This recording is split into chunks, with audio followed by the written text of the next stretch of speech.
frontier is defined as uncharted territory by land or ocean. Those who chart that territory tell a story. The past illustrates the blueprint for the present, how things are and how they've evolved. From land to water, we are challenged to border that new frontier, a frontier the outdoorsman knows like no other. Author Gary Lewis works his way along that edge of where discoveries, failures, and achievements have written the story of the sportsman. Yes! Yes! From state to state, continent to continent, the stories told create the foundation of the present, and they lay the framework for the future.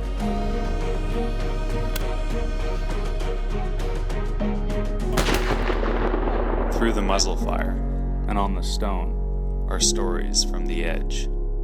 Water is the most important thing as far as Indians are concerned, 'cause that's life. The past is written, the present is here, and this is Frontier Unlimited.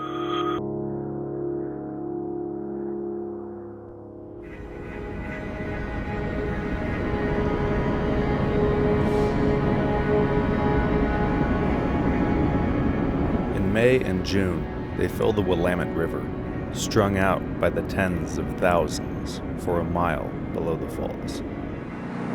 Once an old-timer told Lewis, the shad run when the pink dogwood blooms. Lewis had a pink dogwood in their yard when they lived in Gladstone, at the junction of Clackamas and the Willamette Rivers.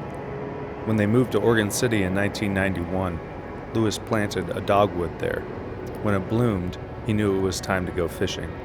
A person can learn a lot about history of Oregon in the spray of Willamette Falls. That's why Lewis pulled homeschooled 12-year-old Gus Smith away from his studies at the end of June to make a run to Oregon City.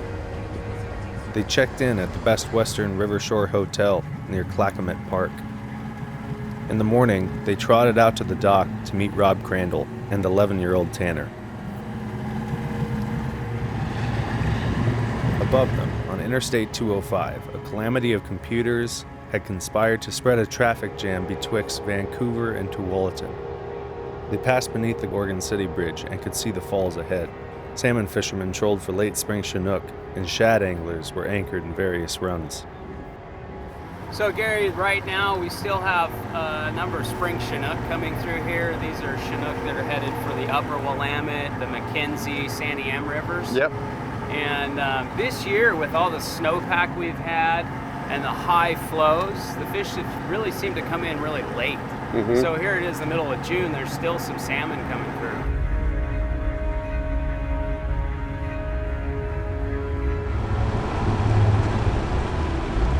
We're right below Willamette Falls here at Oregon City, and this is one of the most culturally and historically significant sites in all of the Northwest, and I think it is probably the most important historical site in Oregon. Everybody came here first.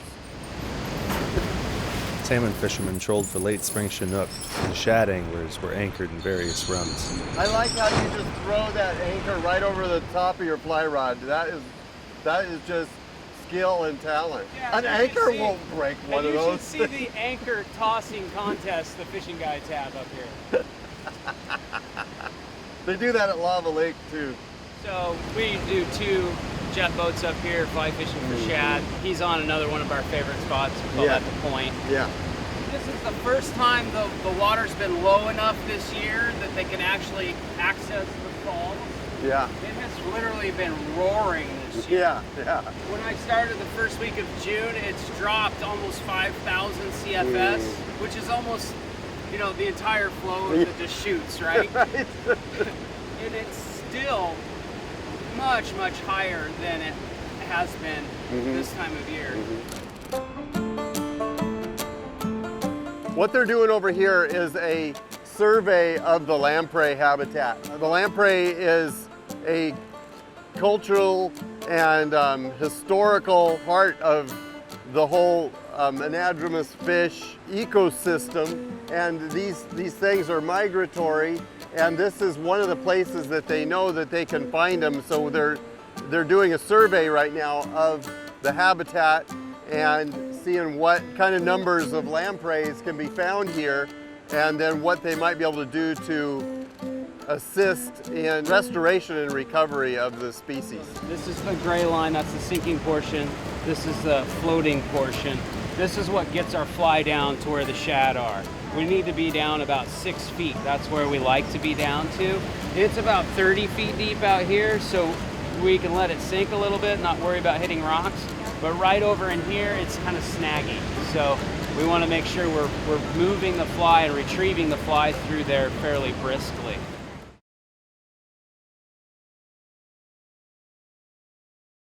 What works best, Gus, is kind of do a straightened roll cast and kind of flip it out straight. And then see the junction of the line here? That's somewhere in the middle of the rod. That's a good zone to cast this line out from. I'm moving it along. I've got the line under my finger on the rod hand, and then I'm moving that along fairly briskly. As that comes in, there's a shad. A lot of times it's fairly soft the way they hit the fly. So you'll just feel kind of a thunk, almost like your fly's being pulled through jello. I want to keep the rod off of the boat, okay? There we go. There's a shad. All right. The way I like to deal with these guys, they really wiggle. So the best way I found to get a grip on them, to get them to stop wiggling, is going to give them a little pinch right there. Otherwise, they'll be flopping all over in the boat. And then you could grab them like this and hold them. What's interesting about the shad is they don't actually have teeth. So they're actually, if you look inside, they're a plankton feeder. So kind of like a whale. Oh, there he goes.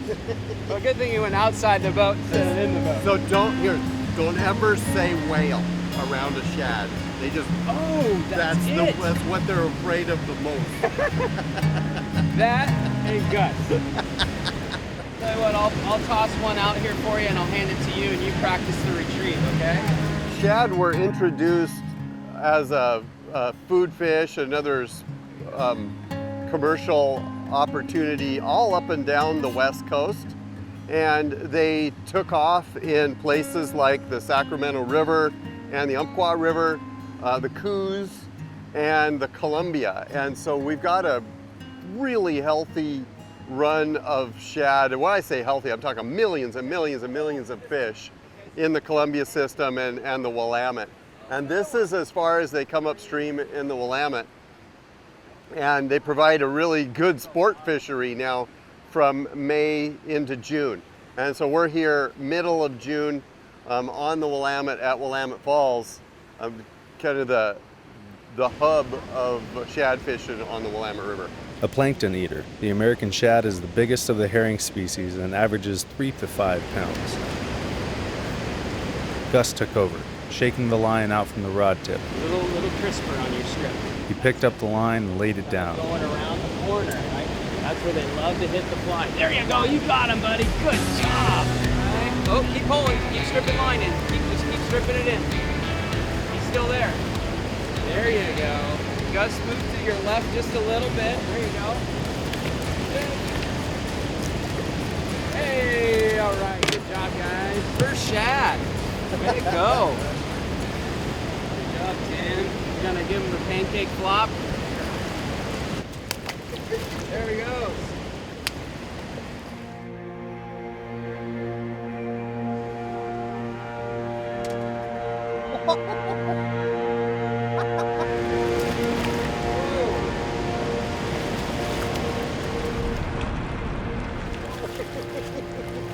There we go. That is a big one. Got such big scales. They call them mini tarpon or poor man's tarpon because they have some similar characteristics to a tarpon, like this little kype on the mouth that looks similar to a tarpon, and then the big scales. Really cool fish.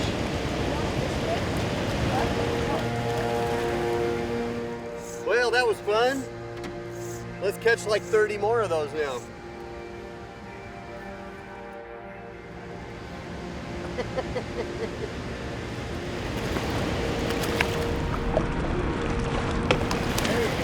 scoop. That's another big one. Good. Got him. Good job. Another feisty shad.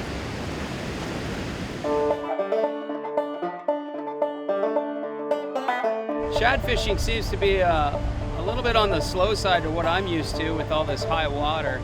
Part of it's just been being able to work with the different flows and the different height of the water and how the current's so much different than a normal year. So as the water's been dropping and the run seems to be coming in a little bit later, and fishing's been improving as the month progresses.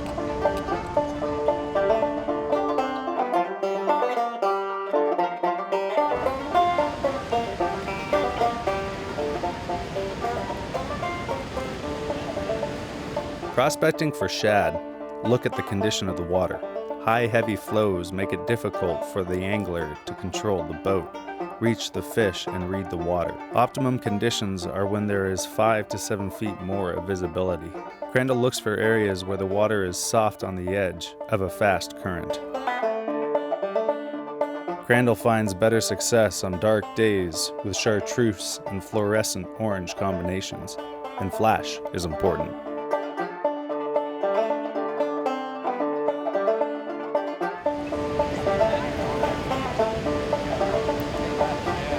Nice fish, pal. That there's a shad. Love it. Excellent. Thank you. Here, let me get one. My eyeball.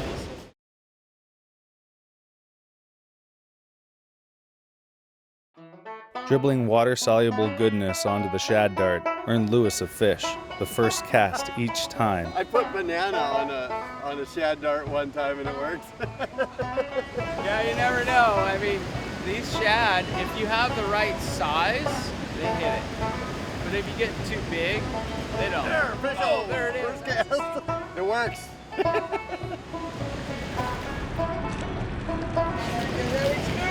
Oh, nice job.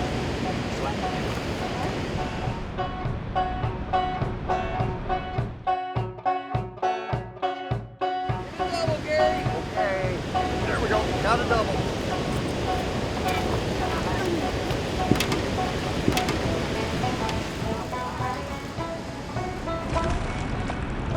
Hey, there we go. It's busy here in Shadville.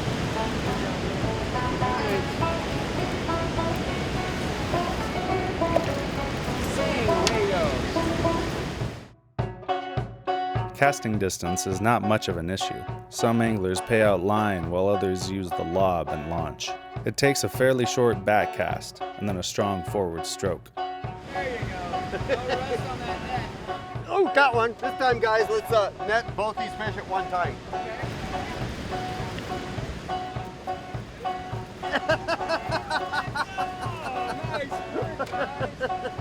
You did it. They fought 2 fish in the net at one time and Tanner netted them. Every time I put that stuff on, first cast. Ooh, it's a big one. Okay, here we go. He's so big. He's so big. That's probably the biggest one we've caught so far. Boy, these guys are not cutting you any slack, Gary.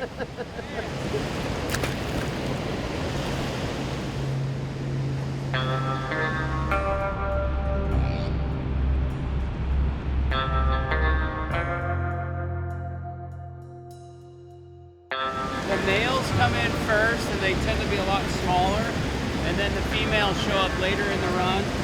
Just the last few days, there's a lot of the larger females. Some of those are in that 18 to 20 inch range. It's pretty hefty. No one counted, but they must have brought 25 or 30 shad in 3 hours.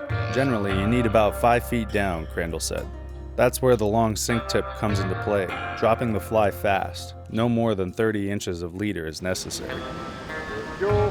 That picture. Look at that. Ooh, doggies.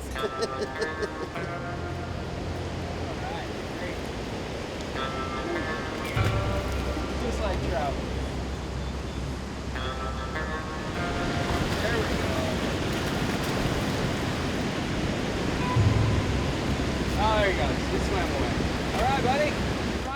shad. There we go. Not quite Shadzilla, huh? See ya. All these mills that were fishing around, you could trace it back to 1826 when John McLaughlin built the first mill race on that side of the river. In 1865, they built a woolen mill in the downtown part of Oregon City. There was a paper mill started here not too long after that, 1921, I think. So you could see all this history. You could see how the town developed on that side of the river first and then here. But this is where everybody was coming to on the Oregon Trail. They were coming here first and then they dispersed down toward Eugene and over to a place they called Stumptown, which we know as Portland now. It all started because this was the place where the Indians came together and they'd fish and do their trading. So tribes from all up and down the Willamette River would come here, the Clackamas and the Molalla and the Kalapuya, the Indians that lived out on the Tualatin Plain. I mean, this was wild, wild country. And it's still pretty wild right here in Oregon City.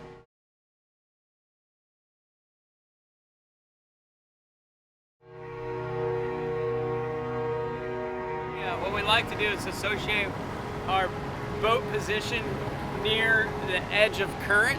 Shad really kind of orient to current, and so if I'm able to get my fly down about 6 feet deep in the edge of that current, it kind of acts as a funnel to send those shad right our way. I got another one. As soon as we pulled into this new spot, and Rob showed me the technique, I started working that little hang down slack line kind of deal, and it's a little deeper water maybe. We're giving you a good tussle here. It's a monster. You think he's gonna jump? I bet he jumps. Yep. Got it. He didn't jump very good, did he? You want a picture with him? Go ahead and let that one fly. Current changes a lot in here. You got fluctuations with the tide changing every day up and down, and then you also have the rivers dropping this time of year. So you can see a kind of ebb and flow of the current. And adjusting your fishing approach to that speed of the current is also important. There's another shad. Whoa, whoa. Didn't fight it first. That was just a really soft take. Yeah, that's the funny thing about fishing on the Willamette River. You can catch so many different species. Yeah. And on this shad fly, we've caught shad, of course, but salmon, steelhead, and I've even had sturgeon literally just engulf the fly, which just amazed me. Hey, Mr. Shad. I love that iridescent color around their eyes. Yeah, it's just incredible. It kind of reminds me of like a peacock herl. And then their shine, you know, classic herring, you know, it's got this beautiful coloration here, totally different coloration near their back. It's a really neat fish. You're making me hungry. I got the poor man's tarpon right here. When they jump, you can hear their gills rattling. It's just rattle, rattle, rattle, just like a tarpon when it jumps. Just like a tarpon, except for 5 pounds. 3 pounds, 4 pounds, not 100. There, nice net job, Tanner. Can you reach down in there and grab that fish? Oh yes, oh yeah. Okay, we're gonna throw them back in the water. Wow! So shad flies are really fairly simple. Shad are used to eating plankton and small fish, euphisids. So small profile, but bright and flashy seems to work really the best for shad. So I have a variety of different color combinations. Most of these have either silver or gold flash in them, some chartreuse or orange. These combinations work really well, but the thin profile of a shad fly is really one of the keys to being effective with shad.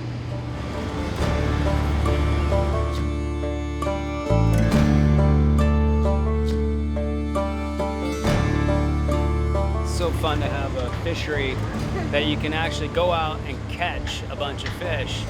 And you know, with the numbers of shad that we have in the Willamette and Columbia system, you're gonna catch some.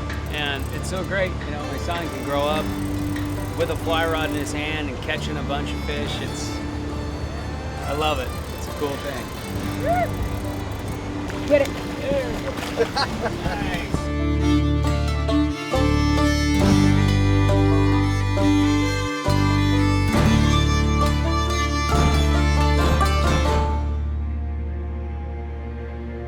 The falls on the Willamette are 24.5 miles up from the confluence of the Columbia. It is still a gathering place, but in the frenetic pace of life on the river's banks, their significance is often forgotten. Downstream in the mill race, a student of the river has time to reflect. Lewis told Gus and Tanner about dogwood blossoms. Someday they will see pink dogwood bloom, and they will remember the falls in Oregon City when shad flashed in the green water and rattled their gills like tarpon.